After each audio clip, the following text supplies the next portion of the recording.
Bonjour à tous, alors j'espère que vous allez bien. Alors il est minuit et demi, on est le 9. Et comme vous pouvez le lire sur ma petite tablette, mon marc numéro 1, je l'ai rentré dans la cuve hier à 10h30. Alors moi par habitude, je mets 12 heures après parce que comme ça me marque. Et comme je débourbe environ 14 heures après la mise en cuve, eh bien, vous voyez, 22h30 plus 2 heures, ça fait minuit et demi, donc on y est. Donc on peut voir dans la jauge que les bourbes sont bien descendues. Ce qui fait que maintenant, on va pouvoir procéder au débourbage ensemble. Alors, je viens de vérifier sur mon cahier d'épalement la hauteur à laquelle ça devait arriver dans la cuve de réception. Donc, vous voyez, le petit trait noir là est fait depuis des années, mais comme tous les ans, on lave les jauges, ce qui fait que j'ai fait un petit trait dessus afin que ça m'alerte assez loin, que j'ai une visu assez loin, et puis qu'à la fin, au millimètre près, je vienne placer le niveau de débourbage de la cuve du haut, donc de la cuvée, dans la cuve de réception. Et hier, j'ai commandé des camions, donc normalement, entre 1h30 et 16h30, j'ai un SMI avec une citerne qui va venir, et les 4 mares, 4 x 25 et demi, enfin 4 x 20 et demi pour la cuvée, vont partir, c'est-à-dire j'aurai 82 hectolitres qui va partir pour la destination, pour l'acheteur. Allez, je fais les branchements et ensuite je vous montre comment ça marche. En fin de compte, non. Je vais vous montrer à l'intérieur d'une cuve. Alors, vous voyez l'intérieur d'une cuve, je ne sais pas si on voit très bien dedans, en recuit brillant. Et on a ce qu'on appelle à cet endroit-là le boîtard. Donc je vous le montre par en dessous, vous voyez. Le boîtard, c'est une petite boîte avec une sortie totale, c'est-à-dire que si je l'ouvre, il restera quasi rien dans la cuve, et une partie avec une vanne et une poignée qu'on voit ici. Attendez, je retire la chaîne parce que du coup ça, j'ai déjà demandé à ce que ce soit pas mis là, mais c'est difficile. Voilà. Donc vous voyez une poignée, et la position de cette poignée, en fin de compte, nous indique à l'intérieur de la cuve la position du tube qui va aspirer le jus. Et si je le bouge, hop, je le mets à 3/4 par exemple, et vous voyez, on est à 3/4 ici. Ce qui fait que dans ma cuve, ici, dans la cuve du haut, je sais déjà la position à l'intérieur de mon tube. Et quand j'aurai des bulles qui vont apparaître à l'intérieur du tuyau, quand on va pomper par ici, je sais que mon jus, il est exactement ici. Je ne me fie pas à la jauge. C'est une indication, mais je ne me fie pas à la jauge. On ne sait jamais. Et ensuite, je vous montrerai comment on ouvre une porte sans qu'il y ait une inondation de jus. Allez, c'est parti.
Bon alors, cuve de destination, vous avez vu, tout est fermé, j'ai vérifié l'ensemble des orifices. Poignée ouverte, donc cuve ouverte.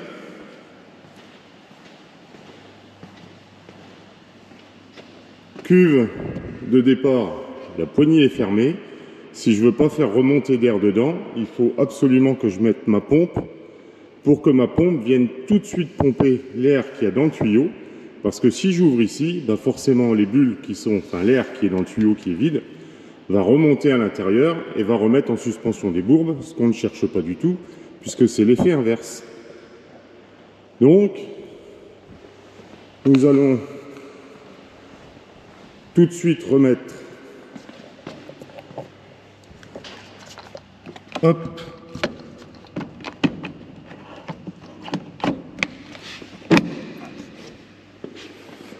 on branche la pompe, on remet la petite sécurité, on regarde la pompe, je veux que le jus aille en ce sens-là, donc je vais ici et très vite je vais ouvrir ma vanne, parce que sinon la pompe elle va pas apprécier.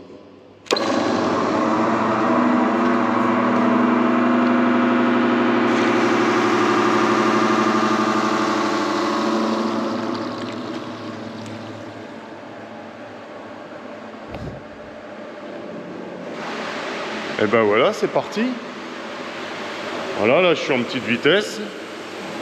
Et encore, c'est une pompe qui va pas très vite en grande vitesse, ce qui se fait que maintenant, ben, il n'y a plus d'air dans le tuyau. Donc ce que je vais faire, eh ben, c'est accélérer ma pompe. Et on va commencer peut-être à voir, ben, c'est trop haut, le niveau baissé. Bon, je vous reprends à l'ouverture de la porte.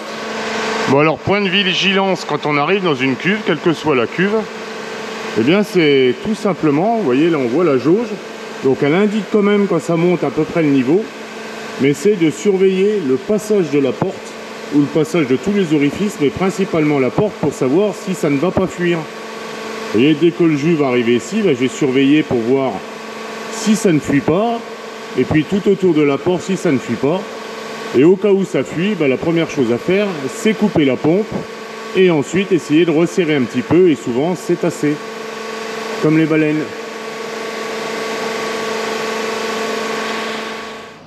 Bon voilà, entre temps j'ai préparé mon matériel, la lampe, hein, faut pas se faire surprendre, parce que dedans on verra pas forcément grand chose. Alors vous voyez, le jaugeage est largement en dessous. Enfin, la pige est largement en dessous de la porte, mais ça ne veut rien dire. Donc la technique pour ouvrir la porte, sachant que, comme je vous expliquais tout à l'heure, la vanne ici qui est de la même position à l'intérieur, je l'avais mis un tout petit peu plus basse, des bulles sont apparues. Donc là, pour vous expliquer, j'ai tout coupé. Vous voyez, le jus est à l'arrêt dans le tuyau. J'ai remonté un peu pour être en surface. Et maintenant, je vais ouvrir. Alors d'une main, c'est pas facile.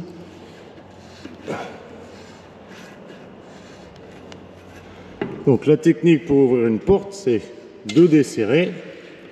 Et au fur et à mesure que vous desserrez, eh bien vous venez déjà appuyer en haut au cas où, mais surtout en bas, pour essayer de créer un petit vide. Et si vous ne voyez rien qui passe, c'est que logiquement, vous voyez là je desserre un peu plus. Moi j'ai entendu le joint qui se décale.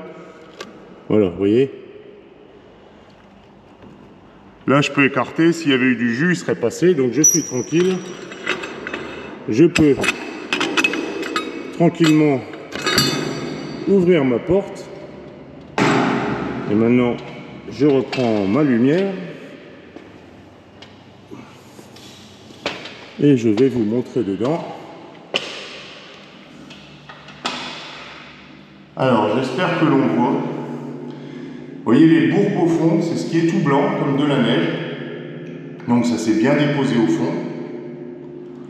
Et il y a environ ici 10 cm de tuyaux de jus pardon, qui sont au-dessus des bourbes. Alors là, il y a deux procédés qui est fait. Soit je continue à pomper avec la pompe. Oui, je me remets là parce que ça résonne peut-être. Soit je continue à pomper avec la pompe, mais le problème, c'est que comme ça aspire assez fort, même en petite vitesse, je risque d'avaler des bourbes. Un petit peu, c'est pas très grave, mais il faudrait pas en avaler une trop grosse quantité, parce que la turbidité ne serait plus bonne. Et bien donc, je vais retirer mon tuyau, enfin je vais vider mon tuyau déjà. Et ensuite, une fois que j'aurai vidé mon tuyau, une fois qu'il sera vraiment à l'air à l'intérieur, eh bien je viendrai mettre ce petit tuyau qui fait pile poil la distance pour tomber dans la caisse blanche qui, elle, n'est pas percée. Et ensuite, je viendrai repomper avec ce tuyau que je viendrai mettre dans la caisse blanche, ce qui fait que ça va faire une descente par gravité. Par gravité, eh bien, il n'y a pas d'aspiration ou vraiment très très très peu. Allez, c'est parti. Bon voilà, j'ai pompé à petite vitesse avec la pompe, jusqu'à temps que je voie les bourbes qui commencent à arriver au niveau de mon tuyau. Vous voyez, j'ai mis mon tuyau à la verticale, il est 2 cm au-dessus du niveau, donc rien ne peut passer dedans. Je l'ai donc vidé entièrement, jusque là-bas, et maintenant je vais le démonter et mettre le petit bout de tuyau pour que ça coule par gravité dans la caisse blanche. Bon, on vient juste vérifier où on en est. Vous voyez, le trait que je dois atteindre est là, on est arrivé là. Donc on est vraiment pas loin, il y a 2 cm. Sur mes feuilles d'épalement, j'ai appris tout à l'heure que 1 cm égale 29 litres. Il faut 2 cm, on va dire qu'il me faut 60 litres. Donc ça va faire un petit peu plus que la caisse qui est là, ou environ la caisse, on verra bien. Donc maintenant, eh bien, je vais faire couler par gravité, hein, vous voyez, ça ressemble à une trompe d'éléphant. Je vais tout bonnement faire, c'est pas facile, hop, couler par gravité, donc je viens descendre. Attendez, c'est que la lampe ne tombe pas. Je viens descendre tout doucement.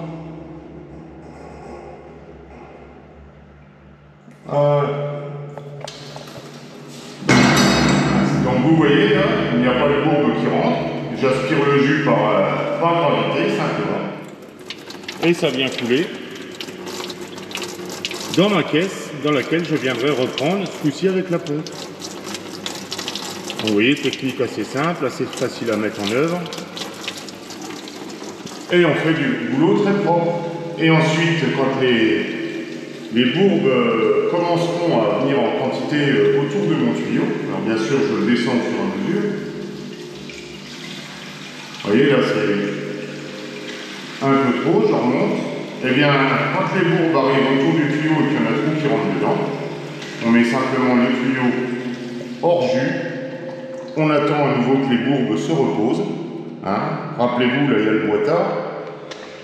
Ce petit, ne le voit pas d'en dessous là, puisque c'est le haut de la cuve. Je vais descendre pour vous montrer celui du dessous. Hein, vous vous rappelez, le boîtard, c'est la petite boîte qui est en dessous. Ce qui fait que la petite boîte qui est en dessous, elle est là, hein, comme c'est une double cuve. Vous voyez, la partie là, c'est là où il y a le boîtard, c'est vide. Voilà, là, les bourbes sont en partie reposées. Bon, des fois, il faut attendre un peu plus longtemps. Je viens tout doucement prendre. Voilà. Ça vient couler dans ma caisse et quand j'aurai la quantité nécessaire, eh bien, je viendrai pomper et j'ajusterai sur la cuve de réception. Bon voilà, donc ce qu'il y a à retenir, et c'est le plus important, c'est toujours on branche en premier sur la cuve de destination. Quoi qu'il arrive, au moins vous savez qu'ici, il n'y a rien qui peut arriver. On branche toujours sur la cuve de destination. Ensuite, on vient brancher sur la cuve dans laquelle on va prendre le jus. D'accord? Sachant que les tuyaux sont toujours branchés, bien sûr, sur la pompe. Et ensuite, on ouvre toujours la cuve de destination en premier. On met ensuite la pompe en marche. Ça crée un vide à l'intérieur du tuyau. Et quand il est branché sur la cuve, il aspire direct, ce qui fait qu'on ne remet pas les bourbes en suspension puisqu'il n'y a pas d'air qui peut remonter du tuyau à l'intérieur de la cuve et donc faire l'inverse de ce que l'on recherche. Bon bah écoutez, je vais finir le débourbage tranquillement parce que demain à 6h à peu près, ou 6h30, on va voir la deuxième cuve. Vous voyez, 3h30, donc 14h, ça ferait 5h30, je vais venir pour 6h, ça fera 14h30 de débourbage. Vous voyez, c'est encore en débourbage là. Et puis on voit à l'intérieur du tuyau, ça descend encore tout doucement. Bah c'est bien, il y a un peu de boulot. Bah allez, je vous laisse pour l'instant et puis je vous reprendrai après. Bon, il est 21h30, alors on a relancé un pressoir il y a un peu plus d'1 heure. Alors vous voyez, ça coule bien. Une belle mousse bien blanche. Et donc le pressoir qu'on a relancé, eh bien c'est le 1, 2, 3, 4e pressoir. Donc vous voyez, je suis prêt à envoyer dans la cuve supérieure les 41 hectos plus 4% de bourbe dans le compartiment pour la cuvée. Donc je vous montre le... Alors, vous voyez déjà là dans la jauge, les bourbes qui sont descendues. Bon, celui-là a été fait à 18h. Ben, c'était l'avant-dernier maintenant. Vous voyez, il est encore trouble, hein. Ça va se décanter tout doucement. Celui-là a été fait à 9h30 ce matin. Donc ça fait 12h exactement. Alors je vais encore attendre. Je vais même, je pense, attendre pas mal de temps parce que l'année dernière, c'était les peaux des raisins qui fait qu'on avait des longueurs extraordinaires de pressurage. Cette année, on est retombé sur des pressurages normaux, on va dire, environ 2h, 3/4, ce qui est correct.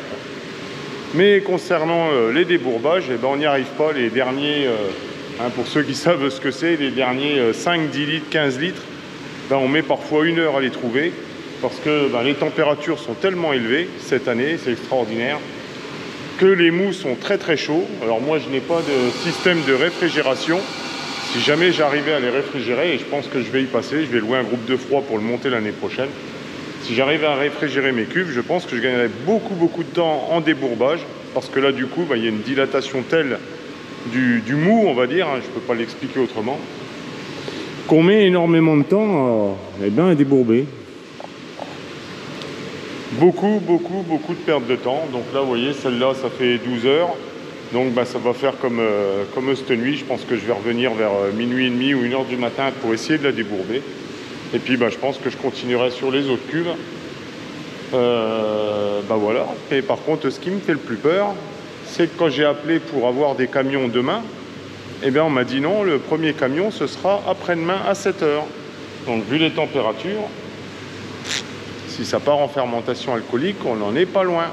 Même si je suis extrêmement propre dans toutes mes cuves, on a encore mis du bisulfite un petit peu dans tous les coins du pressoir pour éviter la petite mouchette, là, le nom vient de me partir, la drosophile Suzuki, voilà, hein, la drosophile Suzuki, c'est une toute petite mouche un petit peu orange là, ben, qui va sur les raisins, qui pique les raisins, et du coup il y a la piqûre acétique qui s'installe, mais du coup on les ramène des vignes. Alors moi j'ai pas encore de piqûre acétique dans les vignes, pour heureux, mais on ramène ces drosophiles sur les quais de chargement, et puis bien après elles se déplacent avec les caisses au fur et à mesure qu'on avance, et elles viennent se mettre un petit peu partout où il y aurait un tout petit peu de sucre à avaler.